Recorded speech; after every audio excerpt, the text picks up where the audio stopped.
Biscuit বানাবার জন্য সব বিকালের নাস্তা চায়ের সাথে খাবো বলে বিস্কিট বানাবার জন্য আমি নিয়ে নিলাম আধা কাপ গুঁড়ো চিনি, নিয়ে নিলাম 1.5 কাপ ময়দা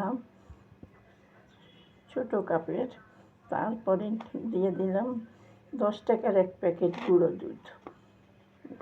এটা আমি ভালো করে মেখে বিস্কুটের সাজ দিয়ে আমি ভেজে নেব। দেখেন আমি ভালো করে মেখে নিয়েছি, একটু বেকিং পাউডার দিয়েছি। এখন আমি বিস্কুটের সাজে বানিয়ে নেব।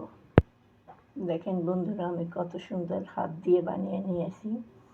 এখন আমি তেলে আস্তে আস্তে করে ভাজবো। দেখেন সামান্য তেল দিয়ে ভেজে নিলাম।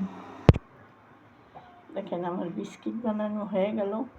এখন চা দিয়ে বিকেলের নাস্তা করব আমরা সবাই।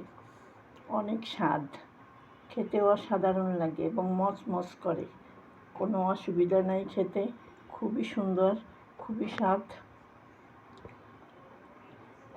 সবাই ভালো থাকেন, ধন্যবাদ।